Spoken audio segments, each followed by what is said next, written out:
यहाँ पर उपस्थित मेरे सभी आदरणीय माननीय बंधुवर, सभी बहनें, सभी बुजुर्ग, बहुत ही सुंदर अवसर है ये मेरे जीवन का, जब एक ही मंच पे मेरे जीवन में महत्व रखने वाले दो व्यक्ति इस मंच पे उपस्थित हैं। एक मेरे बड़े भाई, जिन्होंने सदैव जीवन में मुझे बहुत स्नेह और आशीर्वाद दिया, इस क्षेत्र के लोकप्रिय विधायक आदरणीय सतीश उपाध्याय जी, और दूसरी मेरी स्नेही बहन, इस क्षेत्र की बहुत ही लोकप्रिय सांसद, खुद को गिलहरी कहने वाली हमारी प्यारी बांसुरी स्वराज जी। आपका काम बहुत बड़ा है, केवल गिलहरी जितने काम से आपका काम बनेगा नहीं। आपको और मेरे को वो काम करने हैं जो हमारी मां, इस देश की शीर्ष नेत्री, इस राज्य की पूर्व मुख्यमंत्री आदरणीय सुषमा स्वराज जी ने जो काम जहां छोड़ा था, आपको और मुझे, हम दोनों को उन कामों को आगे लेके जाना है।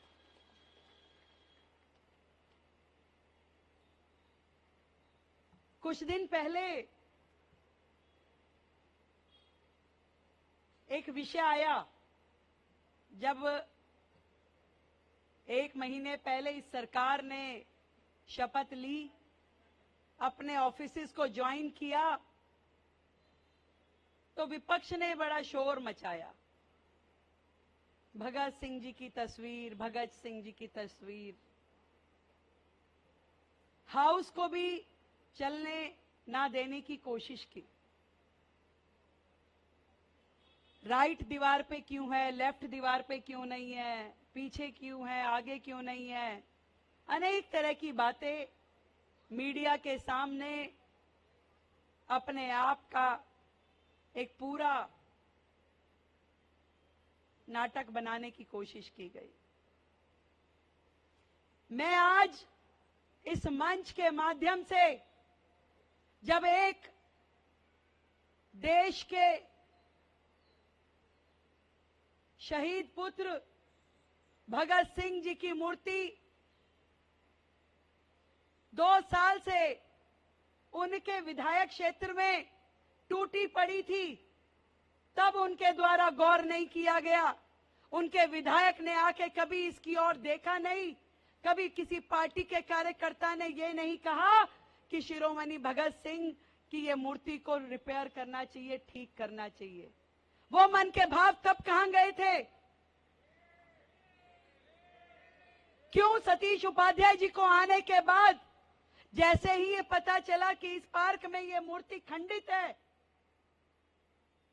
तुरंत उसको क्षेत्रीय लोगों के साथ मिलकर के एक नई मूर्ति की स्थापना करना, वो भी आज के दिन। ये तस्वीरें कोई दीवारों पे लगने के लिए नहीं है, ये तस्वीरें हमारे दिल में बसी है, हमारे संस्कार में बसी है, हमारी भावनाओं में बसी है, हमारी देशभक्ति के उस भाव में बसी है जो इस मातृभूमि के लिए हम महसूस करते हैं। भगत सिंह जी को कैसे और किस प्रकार से सम्मान देना है, ये उनको बताने की आवश्यकता नहीं है, जिनको इतने साल ये मूर्ति खंडित यहां नजर नहीं आई। आज इस मूर्ति का यहां पे अनावरण करते हुए मुझे सच में बड़ा अच्छा लगा कि देशभक्ति इसे कहते हैं। आज गली गली, चौराहे चौराहे मूर्तियां लगा दें, परंतु उनका सम्मान ना कर पाए, तो ऐसे मूर्ति लगाने का कोई लाभ नहीं है। हर नुक्कड़ पे भारत का ध्वज लगा दें और उसका हम मेंटेनेंस ना करें, सम्मान ना करे तो ऐसे ध्वज का अपमान करने का कोई अर्थ नहीं है, कोई कारण नहीं है। दिल्ली अब इन चीजों का ध्यान रखेगी। मैंने तुरंत 2 दिन पहले ये आदेश दिल्ली सरकार से निकलवाया कि दिल्ली में जितनी भी हमारे नेशनल हीरोज की मूर्ति है उनका ध्यान रखा जाए, उनका रखरखाव किया जाए, और यदि कहीं पे कोई मूर्ति खंडित है उसको तुरंत प्रभाव में ठीक करके, चाहे सरकारी खर्चे पे या समाज के द्वारा सहयोग से हम इन मूर्तियों को ठीक करें, उनका रखरखाव करें और सम्मानजनक तरीके से अपने इन राष्ट्रीय नेताओं को ध्यान रखें। और इसी तरीके से राष्ट्रीय ध्वज जहां जहां भी लगे हैं, एक प्रोटोकॉल होता है राष्ट्रीय ध्वज को लगाने का, उसको जरूर ध्यान रखना होगा। उसके नीचे की कोई गंदगी ना हो, उसका प्लेटफॉर्म अच्छा हो, बेहतर हो, वहां सुंदरता हो, और जो प्रोटोकॉल साल भर में ध्वज के लिए, हमारे राष्ट्रीय ध्वज के लिए हैं, उनको जरूर फॉलो किया जाना चाहिए। आज 23 मार्च के दिन हमारे परम पूज्य भगत सिंह जी के परिवार से भी यागवेंद्र जी यहां पर उपस्थित हैं। सौभाग्य है हमारा। सतीश जी ने भगत सिंह जी की गाथा कही, बांसुरी जी ने बताया भगत सिंह जी के बारे में। मैं ये गारंटी से कह सकती हूं कि भारतवर्ष में 140 करोड़ लोग जितनी बार भगत सिंह जी के बारे में बोलते हैं, सुनते हैं, कहते हैं, उतनी बार उनके रोंगटे खड़े हो जाते हैं और उनके मन में एक ही भाव आता है।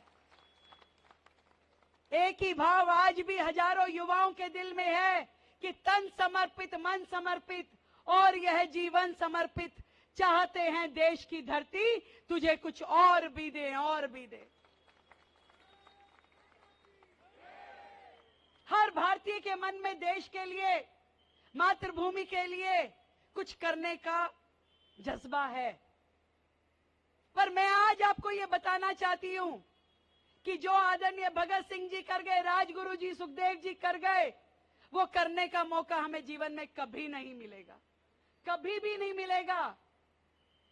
वो उनका सौभाग्य था कि वो मातृभूमि पे मर मिटे और उनके जैसे लाखों क्रांतिकारी अपना जीवन दान दे दिया उन्होंने मातृभूमि के लिए। हमें वो मौका नहीं मिलने वाला। हमें कोई और ऐसा मौका भी नहीं मिलेगा कि हम सरहद पे जाएं, बंदूक उठाएं या दुश्मन पे गोली चलाएं। हमें नहीं मिलेगा वो मौका। वो सौभाग्य भी हमारी सेनाओं का है। फिर भी हमारे मन में जो देश के प्रति भाव है, मातृभूमि के प्रति भाव है, उसको बना के रखने के लिए, उसको जगा के रखने के लिए मैं आपको बताती हूं कि हम क्या कर सकते हैं। इस देश के लिए यदि कुछ करना चाहते हो, इस दिल्ली के लिए यदि कुछ करना चाहते हो, तो ये तय कर लें कि सिस्टम के अंदर रह करके ही हमें वो लड़ाइयां लड़नी होगी। आज अंग्रेजों से लड़ने की जरूरत नहीं है, पर इस कुशासन से लड़ने की जरूरत है जो हमारे आसपास हम लोग देखते हैं। उसे ठीक करने की जरूरत है। जो अव्यवस्थाएं हमारे चारों ओर हम रोज देखते हैं और आंख बंद करके आगे हो लेते हैं, उसको संज्ञान में लेने की जरूरत है। आज कोई गली, कोई कोना, कोई पार्क गंदा होता है तो हम कहते हैं कि प्रशासन का काम है, मुझे क्या करना है। देश के प्रधानमंत्री जब स्वयं झाड़ू उठा के खड़े होते हैं, जब स्वयं कूड़ा बीनने लगते हैं, जब स्वयं कुल्हाड़ी उठा करके गंगा घाट पे सफाई अभियान चलाते हैं, तो ये हम सब 140 करोड़ लोगों का दायित्व है कि इस सफाई अभियान में जुड़े और कहीं पे भी कुछ भी करने के लिए शर्माए ना। अपने हाथ से भी कूड़ा बीनना पड़े तो शायद उस व्यक्ति को शर्म आएगी जिसने वहां पे वो कूड़ा डाला है। जुड़ना पड़ेगा हम सब लोगों को इस अभियान में, देश को, दिल्ली को साफ सुथरा करने के लिए जुड़ना पड़ेगा हमें उन सारे आयामों में। आज हम बात करते हैं यमुना सफाई की, एयर पॉल्यूशन की, उसमें मेरा क्या योगदान हो सकता है, इसको भी संज्ञान लेना पड़ेगा। मैं क्या कर सकता हूं यदि ये इतना बड़ा जहाज में लीकेज हो गई है और धीरे धीरे इतना ना हो जाए कि जहाज डूबे, उसके लिए मुझे क्या करना है, मेरा क्या दायित्व बनता है, हम सबको अपने लिए वो तय करना पड़ेगा।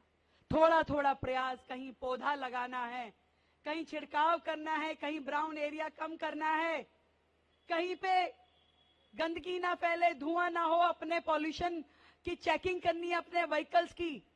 किसको धोखा देंगे? अगर हम अपनी गाड़ी को बिना पॉल्यूशन सर्टिफिकेट के चलाएंगे तो ये धोखा किसी गवर्नमेंट से नहीं है, किसी अधिकारी से नहीं, ये अपने आप से है, अपने आने वाली जनरेशन के साथ में है। तो मैं मेरे माध्यम से इस पूरे के पूरे पर्यावरण को, इस पूरी व्यवस्थाओं को नुकसान ना हो, जहां मैं ठीक कर सकता हूं वो काम मैं करूं। मैं सड़कों पे कूड़ा ना फेंकूं, मैं गाय को रोटी सड़क के बीचों बीच डाल के ना दूं, मैं पर्यावरण की रक्षा करूं, मैं पेड़ पौधा लगाऊं, मैं किसी गरीब की मदद करूं, किसी शिक्षा में सहयोग करूं, और ऐसे कहीं पे कोई मूर्ति खंडित हो, मेरे माध्यम से वो लग जाए। ये सारे काम मैं समझती हूं कि देशभक्ति की परिभाषा में आते हैं।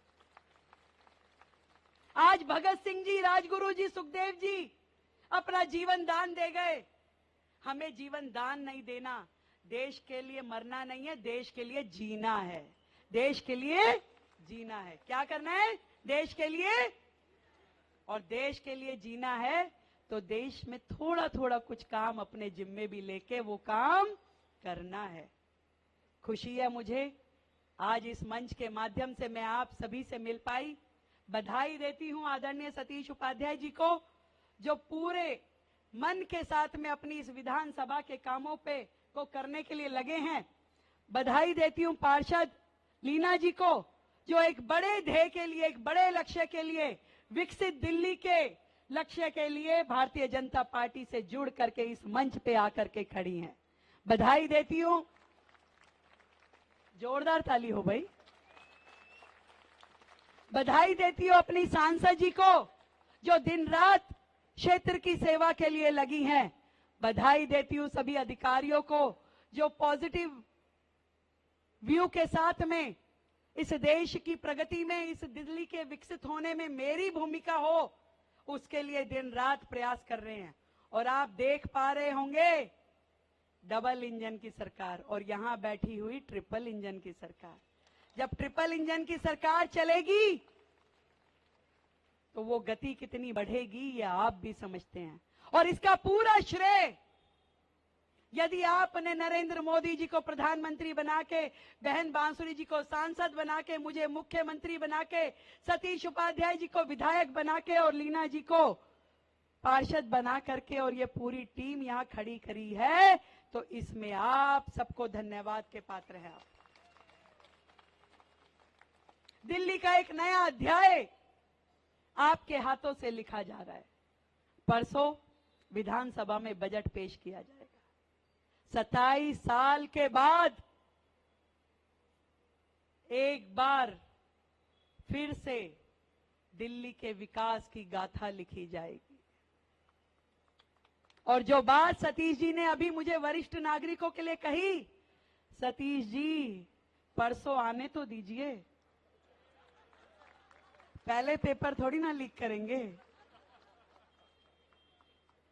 अब पहले पूछ लेंगे तो फिर परसों के लिए क्या रहेगा। पर मैं दिल्ली के इतिहास में, देखो केंद्र के लोग जब बजट प्रस्तुत करते हैं तो हलवा खिलाते हैं। हमने पहली बार दिल्ली में एक नई प्रथा शुरू कर रहे हैं। हम दिल्ली का विकास, खीर की मिठास। तो हम कल सुबह विधानसभा का सत्र शुरू होने से पहले जितने वर्ग दिल्ली के विकास में जुड़े हैं उन सबको वहां बुला के, चाहे वो हमारा छोटा सा ऑटो चालक हो, गिग वर्कर हो, हमारा ग्रामीण देहात का किसान हो, महिला हो, टीचर्स हो, हर वर्ग के लोगों को, सफाई कर्मचारी हो, सबको वहां बुलाएंगे और बुला करके इस बजट के, विकसित बजट के खीर की मिठास पहले उन्हें चखाएंगे और उसके बाद पूरी दिल्ली उस बजट के माध्यम से दिल्ली को विकास की, प्रगति की राह पे चलते हुए देखेगी।